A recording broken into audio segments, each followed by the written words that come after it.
Ayan, hello.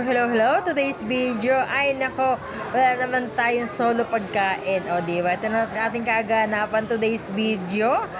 Ay nako, talagang may nagpakain sa atin. O, diba? Nakiatin tayo ng birthday yan ni Ate Diana Hermosura. Diba?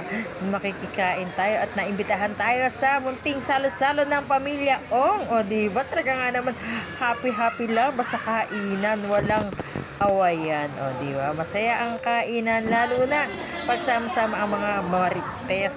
Diba? Yan ang mga kaganapan, mga kamaritesan. Diba? Ay, mga kadaldalan natin sa labas, mga kapitbahay natin. Diba? Feel na feel nila, akala nila picture at hindi nila alam na video lang pala. Diba? Kaya naman, tuwan-tuwa ako kasi naman, syempre, isa ako sa naimbitahan, diba? Charot, diba? Talaga naman, tuwan-tuwa lang tayo dahil nakakasama tayo sa gantong kainan ng ating mga kapitbahay. Diba? Minsan lang mangyari sa buhay natin to. Ay, nako, talagang mag-enjoy na lang tayo sa ating pagkain. At syempre, as you can see, di ba, habang kumakain tayo, meron pa rin tayong kadaldala at kamaritasan. Di ba, talagang walang humpay na pananalita o pagchichismisan kung ano nangyayari sa mga buhay-buhay ng mga bawat tao. Ay, nako, kung hindi nyo alam ang buhay nyo, tanong nyo lang sa aming mga kapitbahay nyo. Alam na namin kung ano ang buhay-buhay nyo, di ba?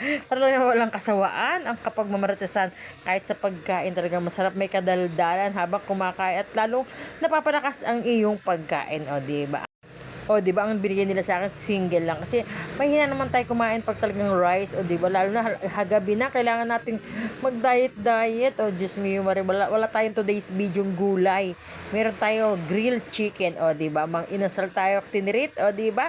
Thank you sa nanlibre, di ba, talaga nga naman nanlibre tayo sa pagkain. Pasalamat tayo, talaga may mga blessing na dumarating sa kanilang buhay at na-share naman nila sa mga kapitbahay nila, di ba, talaga naman thank you Lord. May pagkain kami sa araw na ito. Kasi na-celebrate namin ang birthday ni Diana. Diba natin Diana Hermosura. Diba? Buong pangalan niya. Charot.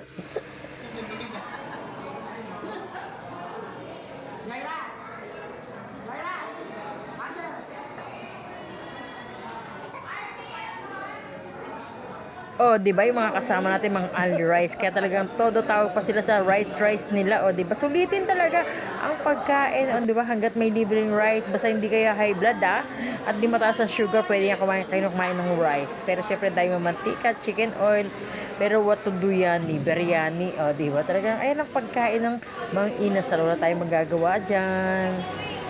At syempre, natapos na tayo sa ating munting kainan, sa munting salo-salo.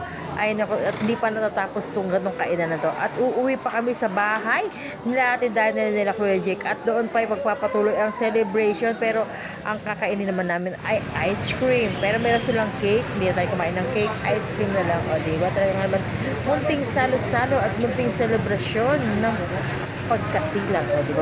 Birthday, diba? Diba? Pagkasilang na. Diba? Yan na naman tayo. At charot-charot na lang ang buhay-buhay natin. Diba? Nag-aabang tayo ng masasakyan. Mga tinamad na mag-walking kasi talagang umuulan. Mag-tricycle na lang tayo. Diba? Tuwa na natin kasama niya si Pinky. Diba? Tuwan-tuwa. Kaya kasi busog na busog.